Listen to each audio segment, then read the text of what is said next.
ఈరోజు life at 360 కార్యక్రమంలో భాగంగా ఒక విశిష్ట అతిథి మన స్టూడియోలో ఉన్నారు. బేసిక్గా వారి గురించి నేను పరిచయం చేయడానికంటే ముందు ఒక చిన్న వారితో ఉన్నప్పుడు నేను అనుభవించినటువంటి ఒక చిన్న సంఘటన మీ అందరితో పంచుకోవాలనిపిస్తుంది నాకు. రీసెంట్గా భైన్సాకి వెళ్ళడం జరిగింది. భైన్సా అంటే మీ అందరికీ తెలిసిందే, అనేక సందర్భాల్లో వార్తల్లో చాలా ప్రముఖంగా వినిపించేటటువంటి పేరు. అయితే ఆ భైన్సాలో వివేకానంద ఆవాసానికి ఒక కార్యక్రమం దృష్ట్యా కొందరితో కలిసి నేను వెళ్ళాను.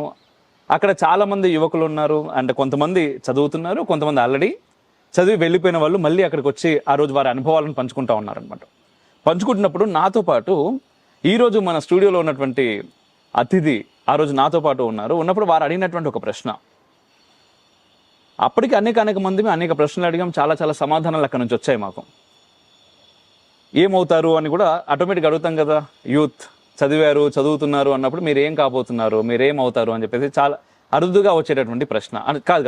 క్షమించాలి, చాలా రెగ్యులర్గా వచ్చేటటువంటి ప్రశ్న. అయితే అరుదుగా ఒక ప్రశ్న వస్తుంది. ఆ ప్రశ్న వారు అడిగారు, ఏంటి అంటే, మీలో ఎవరైనా నాలాగా ప్రచారక అవ్వాలనుకుంటున్నారా అని. చాలామంది ఉన్నారు ముందు, ఏ ఒక్కరు కూడా ధైర్యంగా అప్పటి వరకు ఏది అవుతారా అన్నా కదా అందరూ లేచారు, మేము అదవుతామన్నారు, ఇదన్నారు. కానీ మీరు ఇన్స్పిరేషన్ అని కూడా చెప్పారు, మీ వల్ల మాకు ఎంతో వచ్చిందని చెప్పారు, మీరు చాలా బాగా చూసుకుంటున్నారని చెప్పారు. మరి నాలాగా ఎవరైనా ప్రచారక అవుతారా అని వారు అడిగినటువంటి ప్రశ్నకి హాల్ మొత్తం సైలెన్స్. ఒక్కరి దగ్గర నుంచి కూడా నేను అవుతాను అనేటటువంటి సమాధానం రాలేదు.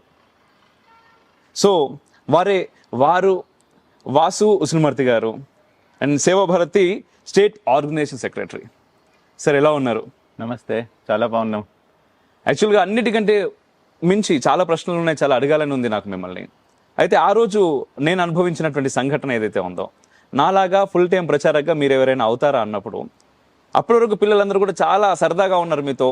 మీరు చాలా ప్రశ్నలు అడిగారు, చాలా కథలు చెప్పారు, చాలా బాగా ఇంటరాక్ట్ అయ్యారు వాళ్ళందరూ కూడా. కానీ ఆ ప్రశ్నకు ఎవరి దగ్గర నుంచి కూడా నేను అవుతాను, అట్లీస్ట్ అవ్వాలనుకుంటున్నాననే సమాధానం రాలేదు. ముఖ్యంగా నాకు ఇక్కడ 2 ప్రశ్నలు.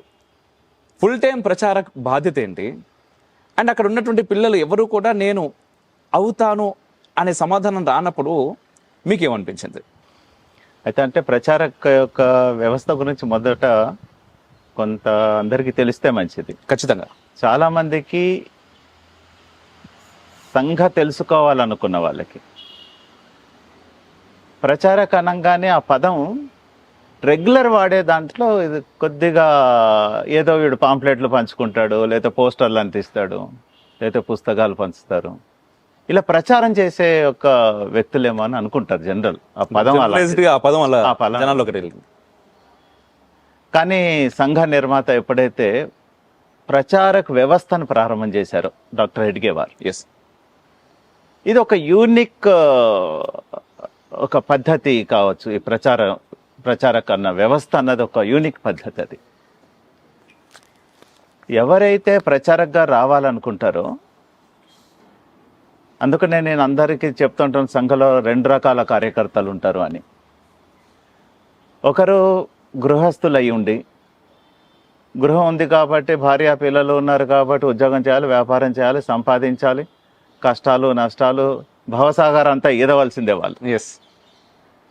దాంతోపాటుగా సమాజంలో జరుగుతున్న ఇప్పుడున్న పరిస్థితులు, అప్పుడున్న పరిస్థితులు, దానికి స్పందించి ఏదో చేయాలి అన్న మనసులో వచ్చిన దాని ఆధారం చేసుకొని కొంత సమయం వాళ్ళు ఇస్తారు. కొంత అంటాం అసలుకు సమంజసం కాదు. సంఘలో ఆర్ఎస్ఎస్లో ఇప్పుడున్న కార్యకర్తలు, గృహస్థ కార్యకర్తలు ప్రచారం కంటే ఎక్కువ పనిచేస్తున్న వాళ్ళని కూడా నేను చూశాను. అద్భుతాలు సృష్టించిన వాళ్ళని చూశాం. చాలా ఎక్కువ పనిచేస్తున్న వాళ్ళు ఉన్నారు. రెండవ రకం ఏంటంటే ప్రచారక వ్యవస్థ. ఆఫ్టర్ ఎడ్యుకేషన్, చదువు అయిపోయింది, కానీ ఎక్కడో ఉంది దేశం గురించి నేను పని చేయాలంటే నేను గృహస్థ కార్యకర్తల్ని కూడా చూస్తున్నాను. ఇంట్లో ఎన్ని ఇబ్బందులు పడుతున్నారో, ఎలా చేస్తున్నారో కూడా తెలుసు. ఎంత చేసినప్పటికీ వేగం పెరగాలనుకోండి, మొత్తం సమాజం గురించి అంకితమైన డాక్టర్ జీ యొక్క జీవితం ఏదైతే ఉందో, అంటే డాక్టర్ జీ అంటే సంఘ నిర్మాత యొక్క జీవితం, అది ప్రేరణ. చి. ఎందుకంటే వారు అప్పట్లో ఎంబీబీఎస్ అనేవాళ్ళు కాదు, కానీ డాక్టర్ చదువు అయిపోయింది, ఎంబీబీఎస్ పూర్తి చేశారు కలకట్టాలో. ఓకే. అయిన తర్వాత ఆఖరికి వెళ్ళిపోతున్న సమయంలో ప్రిన్సిపాల్ గారు పిలిచారు. ఏంటంటే డాక్టర్ జీ యొక్క బ్యాక్గ్రౌండ్ తెలుసు, చాలా పేదరికం. వాళ్ళ ఇంట్లో అసలు ఒకసారి ఛాయ్ పెట్టాలంటే పాలు చక్కెర ఏమి ఉండేది కాదు ఎవరైనా వస్తే. రెండోది, మీ డాక్టర్ జీ యొక్క బొమ్మ కూడా చూసుంటారు ఎప్పుడైనా, ఆయన కోట్ వేసుకుని కనబడతారు. అవును. ఎందుకు ఆ కోట్ వేసుకుంటారంటే లోపల ఉన్న షర్ట్ అంతా ఎప్పుడు చిరిగిపోయేదే ఉండేది. ఓ. అలాంటిది ఒక కోట్ వేసుకుని బయటకు వెళ్తూ ఉండేవారు వారు. అంత పేదరికంలో ఉన్న అతను, ఆ ప్రిన్సిపాల్ గారు, నీ చదువు అయిపోతోంది, నువ్వు మంచి స్టూడెంట్వి, కాబట్టి ఇప్పుడు నేను ఒక ఉద్యోగం చూశాను బర్మాలో, నువ్వు అక్కడ కనుక గవర్నమెంట్ హాస్పిటల్లో కనుక నువ్వు బర్మాలో ఉద్యోగం చేసుకుంటే నీకు మంచి లైఫ్ ఉంటుంది, మంచి జీతం వస్తుంది, కాబట్టి నువ్వు వెళ్తే బాగుంటుంది అన్న అభిప్రాయం, నీ లైఫ్ మారిపోతుంది అన్నారు. డాక్టర్ జీ చాలా చక్కగా మామూలుగా మాట్లాడుతూ, లేదు నా జీవితం ఇంకోటి నేను నిర్ణయించుకున్నాను, నా వ్యక్తిగతంగా సంపాదించుకోవాలని అయితే లేదు నాకు. ఓకే. కాబట్టి నేను దేశం గురించి పనిచేయాలని ఉంది, దేశంలో నా లైఫ్ అంతా కూడా ఈ దేశం గురించి డెడికేట్ చేయాలనుకుంటున్నా. కాబట్టి ఆయన బ్రహ్మచారిగా ఉంటూ, ఆనాడు ప్రచారక వ్యవస్థ లేదు, కానీ వారు ప్రచారకగా బ్రహ్మచార్యంగా పాటిస్తూనే పెళ్లి లేదు ఏం లేదు అన్నీ వదిలేసేసి యావత్ జీవితాంతం కూడా చనిపోయేంత వరకు వారు ఆ రకంగా పనిచేశారు. తర్వాత అప్పుడున్న అవసరాల దృష్టిలో పెట్టుకుని చాలామంది అప్పుడు స్టూడెంట్ ఇంటర్ చదవటానికి వచ్చారు, అప్పుడు సంఘశాఖకు వచ్చారు. డాక్టర్ జీ వాళ్ళలోంచి మంచి మంచి వాళ్ళని వ్యక్తుల్ని సెలెక్ట్ చేసుకుని, నువ్వు డిగ్రీ గురించి నువ్వు నాగ్పూర్లో ఉన్నావు, ఈరోజు ఇక్కడి నుంచి నువ్వు పూణేకి వెళ్ళు, లేకపోతే ఇక్కడి నుంచి విజయవాడకి పో, ఇట్లాగా చదువు పేరుతో పంపించారు. అప్పటికి ఇంకా ప్రచార వ్యవస్థ కాలే, ఓకే, కానీ పంపించారు ఆయన. పంపిన తర్వాత ఒక ఉదాహరణ చెప్తాను.